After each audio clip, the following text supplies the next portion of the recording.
All right, so I'll just introduce you. Hello everyone and welcome to this week's SETS online webinar. My name is Shraddha Menon, and before we get started with today's session, we'd like to thank a sponsorship from IAS, which allows us to offer all of these resources free of charge. So make sure and check out our website for more info on upcoming events and meetings and to see everything available for the community. Today's talk is by Dr. Julie Sefton, Assistant Lecturer at Monash University. She completed her master's from Victoria University of Wellington and pursued a PhD in physical geography from Durham University. She is also the recipient of numerous awards, including the Charlie Boyden Award and the Geography Postgraduate Award for Excellence in Teaching from Durham University. Her specializations include geochronology, micropaleontology, and sedimentology. In today's talk, she'll provide insights on the late Holocene relative sea level changes with mangrove sediments in the Western Pacific Ocean. And with this, I hand over the stage to you. Thank you very much, Shraddha. It's really great to be here with you all, and thank you very much for being here earlier than your usual routine says. It's about it's about 7 p.m. here in Melbourne, so I thank you for letting me not talk at the wee hours of the morning. But today I'm going to present, I guess, what is essentially a sedimentology story, but a sedimentology story that tells us about sea level change in the Western Pacific Ocean. And this is some work that I've been doing as part of my, my postdoc at Tufts University, but I've just since relocated to the School of Earth and Atmosphere and Environment in Monash University here in Melbourne. So I thought I'd start off talking more broadly about some of the processes of sea level change over time, and as geologists why we might be interested in this, and even as climate scientists why we might be interested in this. So sea level is not level over time, and there are a lot of different processes that operate on many different types of timescales. And there are processes that we're more familiar with, such as the tides, the ocean currents, waves and storm surges, and these operate on short time scales, so days, months, decades, years, and we can measure these with satellite altimetry and with tide gauge records pretty well, and we have a really good record of these over kind of the last maybe 200 years. But some of the longer term, some of the longer term processes, such as glacial-isostatic adjustment, so the movement of the land up and down as a ice sheet grows or retreats, or as the oceans move their mass about the globe, or whether an ice sheet melts or retreats, or whether you have sort of tectonic uplift or subsidence. These are long-term processes that operate over hundreds and thousands of years, as we all know as geologists, and we have to use geological proxy data to understand these. We can't use our fancy satellites, and we don't have the tide gauge records for these. So that's our challenge. And the reasons that we want to do this is to actually understand what these longer term processes are for the purpose of understanding what might happen to us in the future. And we're all pretty aware of that sea level is rising and will continue to rise over the next few centuries because of anthropogenic climate change.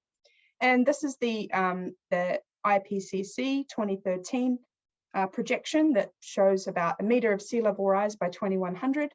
And this is the latest one where we have that same sort of about, as a business as usual scenario, high emission scenario, 1 meter of sea level rise by 2100. But what hasn't changed between the latest iteration and the 2013 iteration is that we kind of have this this extension of, or this increase in the uncertainty between the different emission scenarios by 2100. In the next few decades, we kind of have a similar sort of trajectory. We kind of know quite well what might happen in the next few decades, but it's when we get to 2100 and beyond that we start seeing a lot of uncertainty. And that's because we have a poor understanding of what the longer term processes of sea level are. And that's kind of related to our poor understanding of long-term ice sheet dynamics and long-term carbon cycle responses. And this is really highlighted when you extrapolate these projections out to 2300, where the projections can range from 2 to 7 meters, depending on your emission scenario, but 15 meters can't be ruled out. So we really need to understand these, and this is what geological proxy data can really tell us. And coastal sediments was what I want to show you. And the other point I wanted to make is, sure, we've got these global projections of sea level and how uncertain they are on longer timescales, but we also know that sea level is completely different all around the world over these sorts of timescales as well. And a really nice example of this is the timescale from the last glacial maximum until present day. So 20,000 years ago, there was a very large ice sheet over North America, the Laurentide ice sheet. And as this melted, it creates a kind of a very dynamic geographic pattern of sea level change across the globe. So you can see up in the North American continent, you have in the color reds here, that's showing sea level fall. And right next to it is sea level rise. And across the rest of the world, you have a more of a relaxed pattern to do with that, but there's still some ups and downs relating to just this one sort of gravitational change in this part of the world. So we know all of this from geological proxy data, but we also need a geographic scope, a large geographic sample of sea level data to understand this better. And that's what our challenge is at the moment. So the global distribution of relative sea level data is quite biased to the North Atlantic. We have a lot of detailed sea level records, and this is a map of a database compilation from the last glacial maximum until present. And we have a lot of detail, particularly in the Northern Hemisphere. But there's a lot of the Southern Hemisphere, and in particular, the low latitudes that do not have the same sort of detail of understanding. And at the same time, these are the places that we don't have a good or long tide gauge record, like places in the North Atlantic do. So there's a real need for developing new geological, sedimentological sea level reconstructions in these other places. And that's our focus for this project that I've been working on as part of my postdoc. So our focus region is the Western Pacific. So the two places that we chose to start this work are two little islands in the Federated States of Micronesia called Pohnpei and Kosrae. These are the two islands here. And this is not a place that you go for a nice tropical holiday. So that's not the reason that we chose to do this, unfortunately. As you can see on these islands here, there's colored in a little bit of green around the outside, and this is actually the extent of mangrove forests. And these are really quite extensive on these coasts. There's no nice beaches to go and hang out at afterwards. So it's really great if you're a coastal scientist or a marine scientist interested in mangroves. And these two islands are not coral atolls like you would expect in a lot of the Middle Pacific or the Western Pacific. These are old volcanic islands or basaltic islands, over 1 million years old. And yeah, have a lot of mangroves along their coastline. And the reason that we picked these particular mangrove sites is that some previous studies from the early 1970s had shown that there was about 4 meters, 5 meters, even 6 meters of mangrove sediment preserved in the coastal stratigraphy of these islands. And for there to be that much mangrove sediment of Holocene age, there must be something that's generating accommodation space that allows the mangrove sediment or the mangroves themselves to continue accreting as that accommodation space is generated. And that's good for us as sea level scientists because that is a good target for a high resolution environmental reconstruction. So what we wanted to do then is generate these new highly resolved and high resolution sea level reconstructions from both Pohnpei and Kosrae. And hopefully that will tell us a little bit about the processes that are operating in terms of sea level in this part of the world that we don't really have a lot of data on. And a good way to think about the rest of my talk is when we're thinking about reconstructing sea level at a local place, rather than it just being some sort of global sea level signal, we think about relative sea level as the eustatic contribution, which a lot of sea level scientists don't say anymore. They say very different fancy words for it, which I won't go into here, but essentially the eustatic contribution, as we know the word much better, is from ice sheet growth or retreat, or from the thermal expansion of the ocean. There's also glacial-isostatic adjustment that is operating on a regional scale and potentially a local scale, and that's moving the land up and down, or the ocean up and down. There are gravitational effects that relate to how the ice has melted and that's gone into the oceans and how that interacts with how the Earth spins. We won't talk about that at all, but that is an important thing that we need to use in our relative sea level calculation. There are local tectonics. As we know, we'll be moving the land up and down relative to where the sea level is. And there are also other local effects like sedimentation, compaction, and those sorts of things that we think about. So relative sea level in any one place is a result of all of these different things. And it's our job as sea level scientists to pick these apart. So going back to the mangroves a little bit more, mangroves as a sea level proxy. And the reason we're interested in these is because mangroves live in a very unique and predictable part of the intertidal zone. They usually live between, in this kind of cartoon schematic I've got here, between mean tide level and the highest tides. So if we take a core somewhere upland and we find mangrove sediment in our core, we can be pretty certain that that sediment was deposited somewhere between mean tide level and the highest tides. So if we know and we assume that the tide range has stayed stable over the timescales that we want to reconstruct our sea level, then we can quantitatively put an elevation on our past mangrove sediment, and therefore we're reconstructing a paleo elevation. And and the great thing about mangrove sediment is that we can radiocarbon date it. So mangroves produce a really productive sort of carbon-rich environments, and we can use radiocarbon dating on a sort of a Holocene timescale to really get a good chronology of these changes as well. So that's a good target for us. This is a very challenging thing to do, however. So if we want to collect our core sediment samples in the mangrove, and if we want to survey the modern mangrove environment so we know exactly in the tidal frame where these live, it's really hard work. And this is a picture from one of the Pohnpei mangroves in Micronesia. And these are two of my colleagues collecting a core manually here. I'm just clearly just standing there watching them and not helping, but it was really a tough time.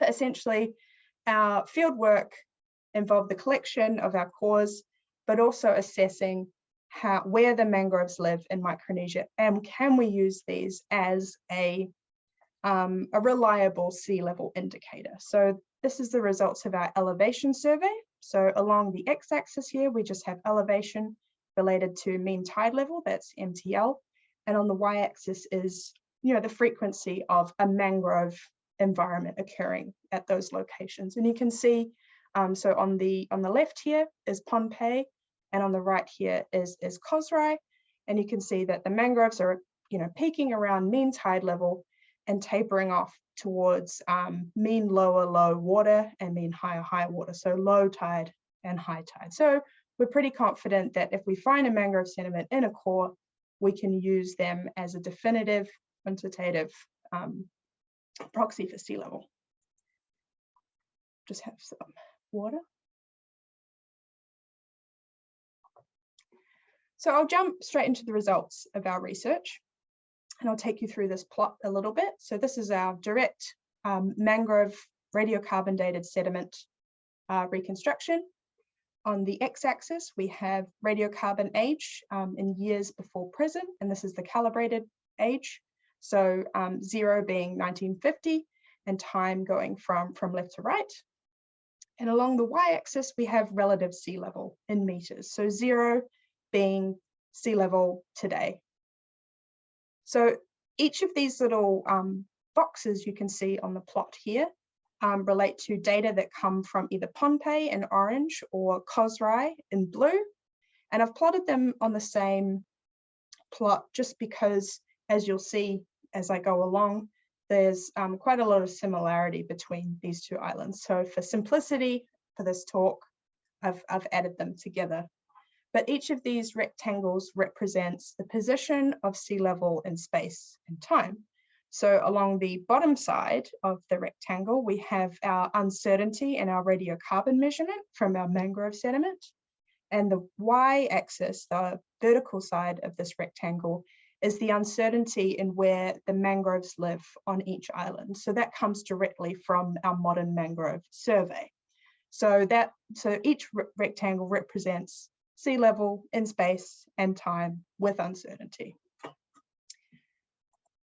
What I've also plotted here, so the previous ones that we had here, these are the ones that we've generated as part of this new project and part of my postdoc project.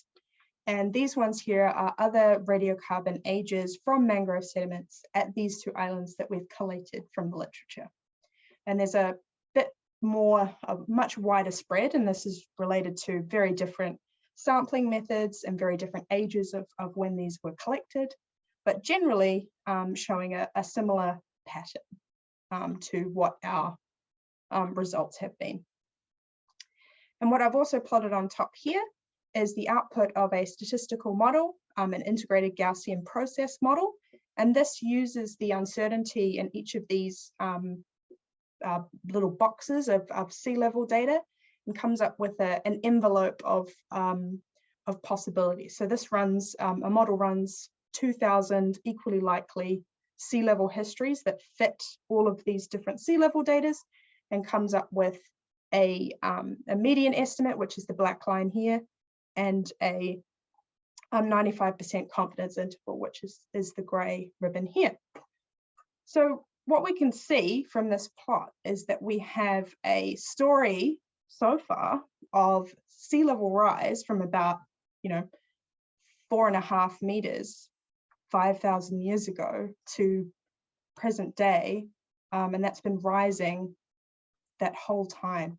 And that rate, when you take the average of it across this time period, is about 0.7 millimeters of sea level rise per year.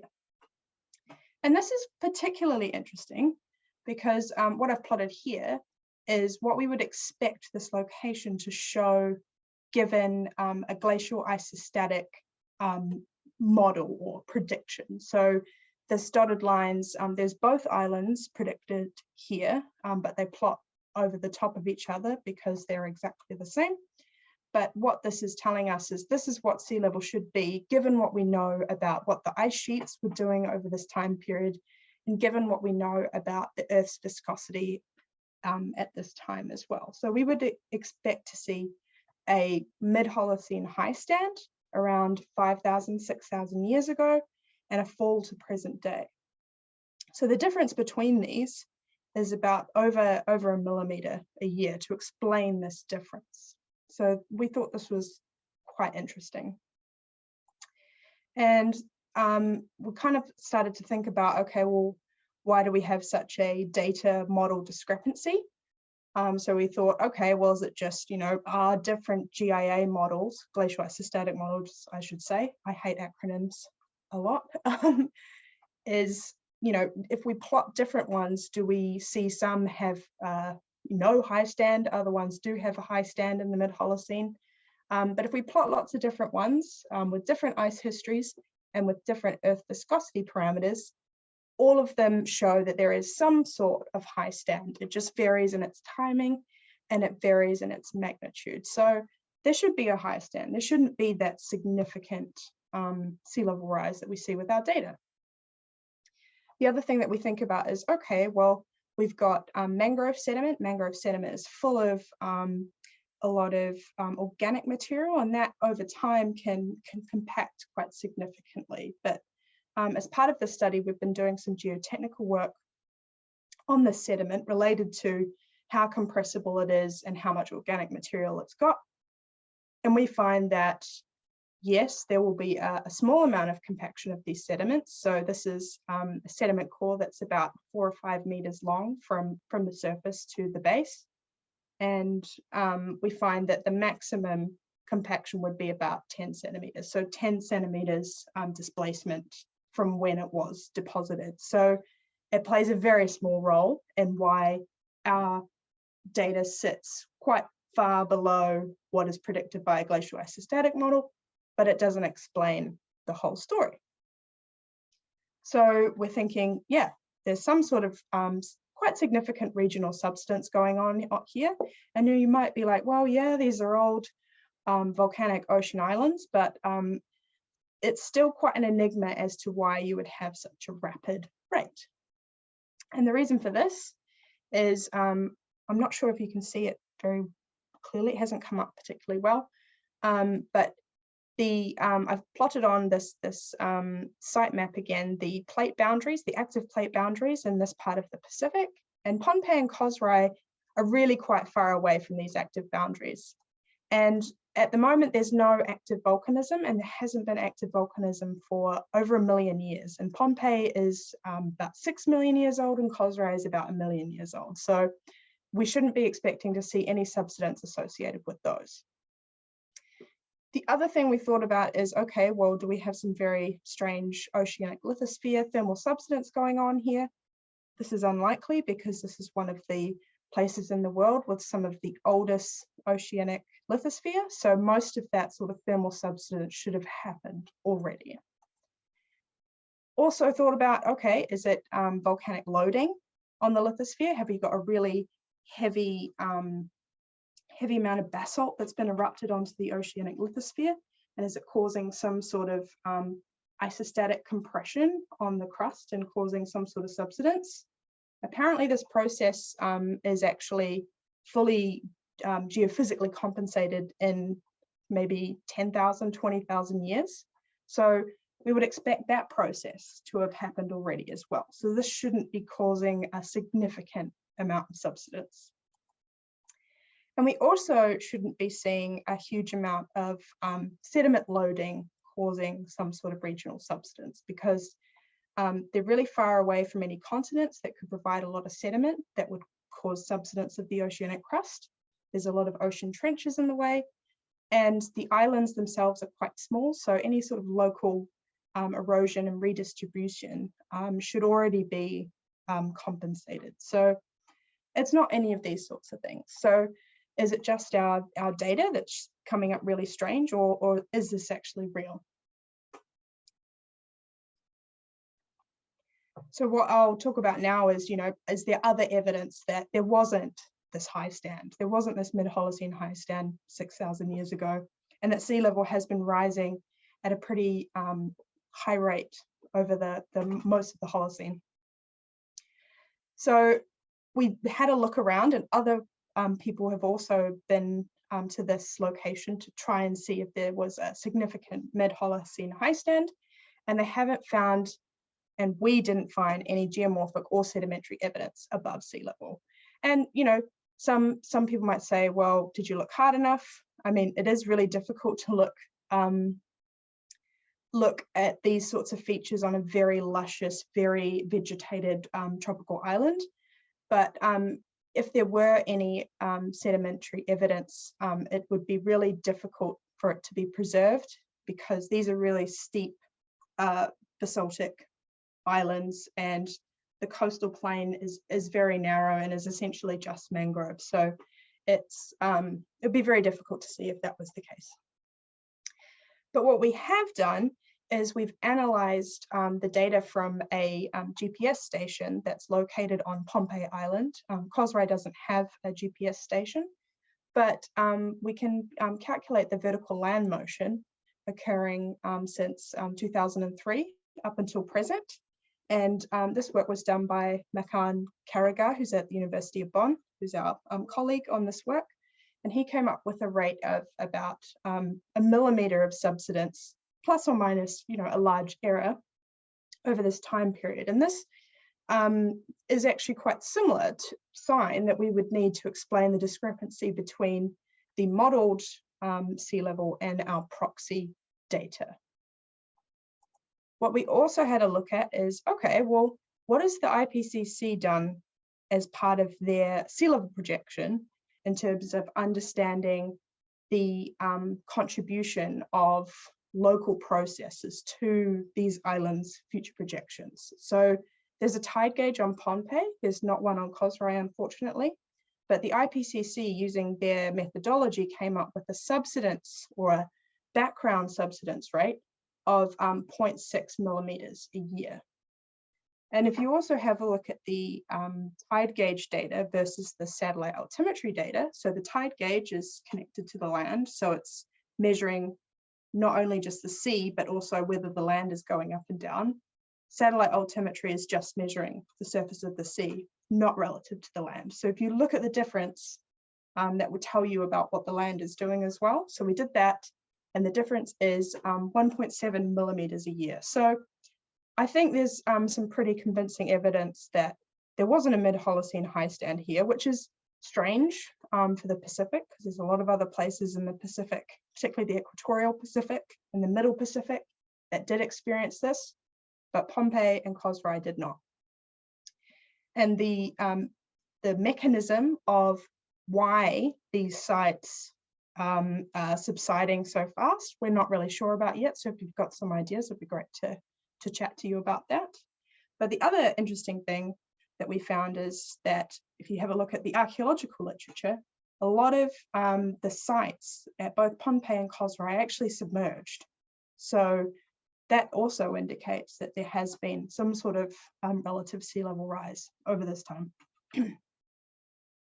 And I'll touch really briefly on why our finding is actually quite important, and it's important for the future of these islands. So this plot here is taken directly from the IPCC Sea Level Explorer Sea Level Projection tool that is a really neat tool if you haven't checked it out. It's really amazing data set, and there's so much you can say about, you know, single locations happening into the future, and you can download all of the data. But this here is a plot from Pohnpei Island. It's the sea level projection into the future for Pohnpei Island. And each of these colored bars is a different emission scenario. And along the x-axis is the year by which the rise of 0.5 meters of sea level rise relative to their datum is expected. And because they've only included, you know, 0.6 millimeters a year of background subsidence into their future projection, and based on our proxy data, we think it's likely to be over a millimeter a year, and that's what a lot of the other data is also saying. We think that actually our data is showing that we're going to get some sort of this level of sea level rise, 0.5 millimeters, 0.5 meters, to be reached much earlier than what IPCC has projected. So I think this really demonstrates the utility of, you know, sedimentological, geological reconstructions. And, you know, geology is still really important for understanding what's going to happen in the future. So I'll just put some more there. And the last part of my presentation, I'm just going to touch on some of the implications of our research, of our record of sea level rise on these two islands. I'm not an archaeologist, but we've been working with some archaeologists, and it's been really, really exciting. So this map here is what we call a map of the peopling of remote Oceania, and remote Oceania being everything that is to the east of this dotted line that you can see here. So that's kind of circling the Philippines and New Guinea. And we call it remote Oceania because these are islands that people would not have been able to see from any of these other islands. They would have had to just go out on their boats and hope to find something. So the peopling of remote Oceania is really one of the most incredible human migration stories out there. So what I collated here in this image here is each of these red or orange or yellow dots or triangles is an island, and the color relates to the the timing that these places were settled by humans, or the timing that archaeology says they were likely to be settled. So the red means they were settled first, and the orange and yellow means they were settled progressively later. And the size of them relates to how many archaeological observations there are, and whether it's a triangle or a circle just relates to whether it's an atoll or whether it's a sort of a hard rock sort of island. And to kind of summarize what is currently known about these migrations is that there were two independent migrations, some that came from, I guess, the Philippines or the Indonesian area and got to Palau and the Mariana Islands. And then there's this much relatively more well-known southern migration route where people probably came all the way down from Taiwan, Philippines, New Guinea, and into the Solomon Islands and a lot of the southern part of the Pacific Ocean, so Samoa, Fiji, Vanuatu. And what's important to remember about this is that these were mostly independent, and that a lot of these other islands kind of in the middle here were potentially settled afterwards, and settled either from the south or either from this way, but it's actually not well known. But what's also really peculiar about this pattern is we've got a lot of these sort of high islands, so that are either brought there by some sort of tectonic activity or are these other, arc volcanism islands. These were all settled first, and as you can see by lots of red triangles, because these are places that are larger. They have a lot more sort of mineral resources for people. They have a lot more land, and they have a lot more freshwater sources for more reliable freshwater sources than, for instance, a coral microatoll, or not microatoll, a coral atoll. So these are more desirable locations for people to settle. So the really curious thing is that, so Pohnpei and Kosrae, which are these green rectangles here, these were settled about 1,000 years later than all of these other high islands in the area. And this is curious because the technology that people had at this time of navigating and of really long distance ocean voyaging means that they almost certainly wouldn't have missed these islands. They would have known that they were there, and they had the capacity to navigate to them. So it's kind of curious that, okay, well, current archaeological data suggests they didn't go there until 1,000 years later. So our sea level rise story, if we take it at face value, suggests that there's been, nearly 3 meters of rise over this period of time that people have been voyaging into remote Oceania and settling it. So we think that actually these islands were settled earlier and settled similar times to all of these other high islands. But because there's been such anomalous sea level rise in these areas, all of that archaeological evidence is now submerged and we don't know about it. So this is, and because of this kind of might change, was there some sort of interaction between these two different migration routes? Did the people who came to Micronesia come from the northern hemisphere, or did they kind of come from the equatorial region and then up from the southern hemisphere? And that has important implications for archaeology.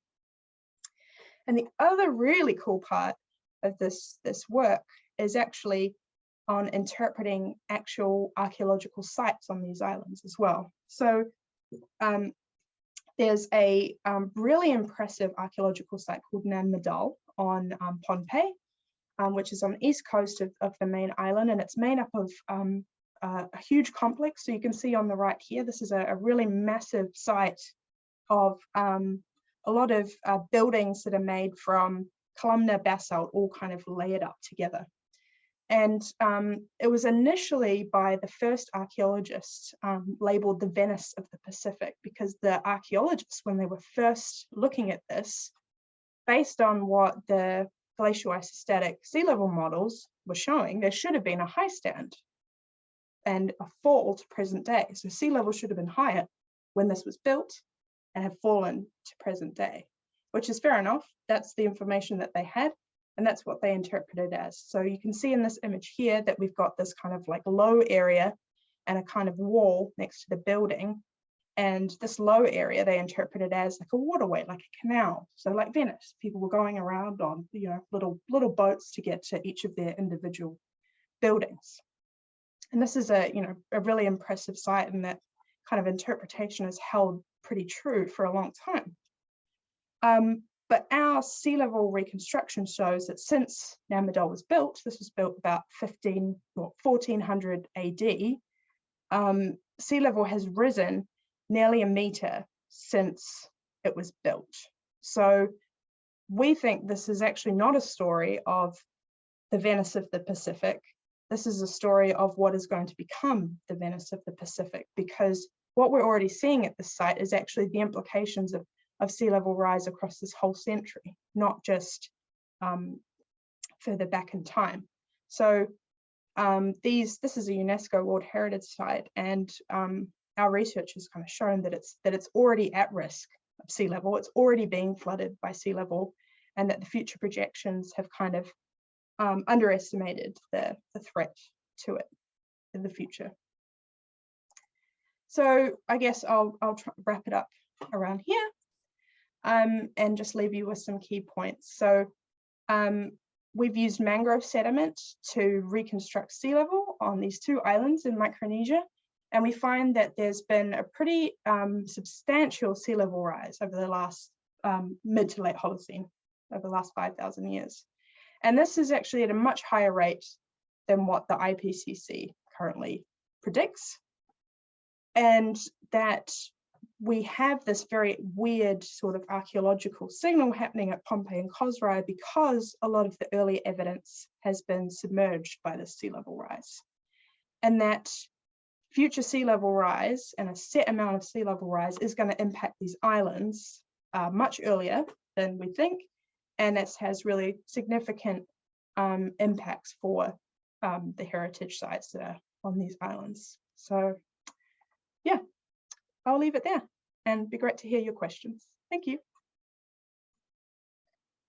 And I'll leave it on my acknowledgement slide as well. This is not just me, it's a really big team. This is Maxon, who was helping us in the field and caught us some mangrove crabs for dinner, which was lovely. So thank you. Thank you so much for the fantastic talk. So I just want to remind everyone that the chat is now open for you to type questions, and please mention where you're coming from and send your questions to everyone. So well, I do have some questions. So the thing is, you've taken mangroves to reconstruct the sea level, right? But then I've also read papers wherein they use mangroves as either index points or terrestrial limiting points, right? So in your studies, you used these as terrestrial limiting points, or did you just reconstruct them as a whole? So we use them as sea level index points for sure. So okay, that's what I guess we were trying to show with the boxes, is that the middle point of the elevation that mangroves live, and then where we find it in our paleo record, is essentially that y-axis part of our sea level index point. So because all of the sediment that we found, we interpreted as mangrove, they're all sea level index points. So we haven't used any limiting data for these. Okay, sure. Okay, so there's a question. If that answers your question, sorry if it doesn't. Yeah, it does answer my question. So there's a question from Stephen, UK. Thanks for the excellent presentation. Do you think that at least in some cases, people are seeing a mid-Holocene sea level high where none exists? That's a really good point. And I think it's actually a case of there being so little data, and what data that was collected, you know, very early on is kind of just considered the only data needed from a particular area. So for a long time, so for instance, if we use Pompeii and Khosrow as an example, people have been talking about the existence of a highstand there solely on the basis of the glacial-isostatic model predictions for the whole of the Pacific. And this is despite there being, from the 1970s through into the 1990s, all of these radiocarbon ages from mangrove sediment 4 meters down. And it's as if there's just been two completely disconnected groups kind of going, yeah, we've got this radiocarbon dates of mangrove sediment.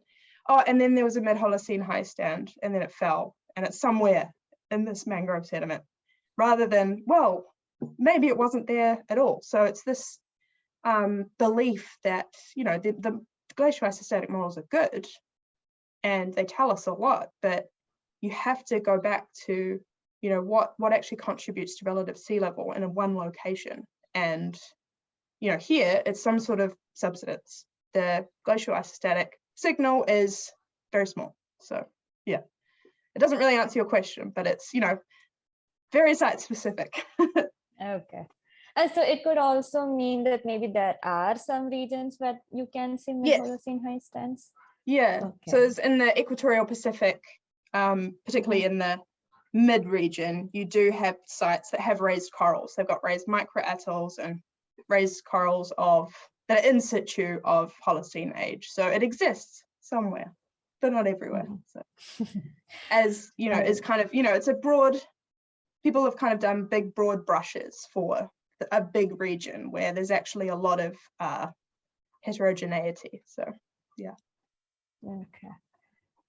Well, I don't see any more questions, but then I just have a question piggybacking on the question that I asked first. So there have been instances. Okay, so how do you decide that you can take the mangrove as an index point or a terrestrial limiting point? Is that how you check through the graph where you show that if it is in the mid tidal level, then that's how you decide that? Or I'll show you this slide again. Okay. So yeah, essentially what we do is we go and take surveying equipment. Some people do it with GPS, but we do it with auto level theodolite because it's easier in a canopy and downloading things, and we can just have the data straight away there. But that's how we collect elevation data. So at Pohnpei and at Kosrae, so Pohnpei is on the left and Kosrae is on the right, we find mangroves occurring at these elevations. Most, you know, so this is I guess a frequency plot. So along the x-axis is the elevation with tide level, and the frequency on the y-axis is just how many points did we measure mangroves occurring. So on Pohnpei, it's, you know, around mean tide level, and it tapers off towards high tide and low tide, and the same in Kosrae. So I guess we use that as, you know, our site-specific estimate of where mangroves live. So the maximum and the minimum, we use that as our uncertainty on our sea level index point. And other studies do just say mangroves are generally between mean tide level and highest astronomical tide, and just leave it at that, and don't do a modern survey. But we decided to do a modern survey as well. So yeah, I hope that answers your question. Yes, it does. So would that create an error? I mean, if you take it as an index point or a terrestrial limiting point, I'm just going in this direction, but does that create a sort of an error, or would the results or the significance of the results still stay the same if you chose it as a... So for these plots here, each of these, we just assume that the range that mangroves live in at Pohnpei and at Kosrae over time has stayed the same, and that that relationship with the tide range has also stayed the same. So yeah, those are the assumptions that we make in creating our sea level index points. But each of these is, yeah, a radiocarbon dated mangrove. So we have the radiocarbon error and then the elevation error from the mangrove survey. Okay. All right. I think it answers my question. So I don't see any more questions. Okay, so there is one more question from Stephen. Do different species occupy different zones? Yeah, they definitely do in Micronesia and Kosrae, but the issue that we find with that is when you look at a mangrove sediment in these locations, it all looks the same. So it all just looks like a organic peat. Maybe it was a Rhizophora species peat, maybe it was an Abyssinia species, maybe it was a Xylocarpus. But when we think about it in terms of taking it back to the lab, without doing a lot of extra expensive analyses like pollen or some sort of geochemistry, we can't say, you know, for certain if there's a smaller range it can occupy, essentially. So can I hear something? Is somebody trying to say something? No? No. Oh, okay. Sorry, I thought I heard somebody trying to speak on the online. Anyway, so essentially we, and because the tide range at Pohnpei and Kosrae is really small, so it's less than a meter, it's about 0.8 meters. The error on that, if we just say it's mangrove and it's occurring between these points in the tide, it's actually quite a small error anyway. So for the sake of a lot of time and money, we kind of just say it's all mangrove and that's where it is. So yeah. Okay. So we have one more question from Romain Lawson. Thank you. Following up on the mangrove question, what are the evidences that mangrove has the same ecological or environmental affinity in the past to be used as a proxy? Yeah, a really good question, and I think a question that can be kind of extended to lots of different sort of environmental reconstruction type things. There's a lot of people that have tried to kind of understand whether changes in the mangrove are, or in a paleo sequence, have related to, say, like a massive erosive event, or whether you have some very interesting sort of ecological succession going on in a mangrove. But we, in this study, we just straight up assume that the modern ecology of the mangrove is the same as in, I guess, the mid to late Holocene. So it's not really deep time here. It's, I guess, our oldest sample is about just over 5,500 years old. So yeah, we just assume that. Okay.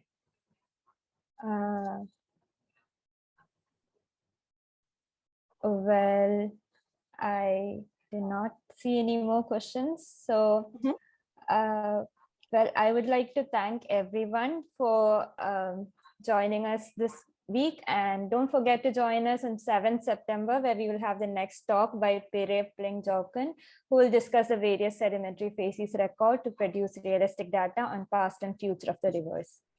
See you then. And thank you for that interesting talk. It was fun to hear. Thanks for having me. It's been awesome.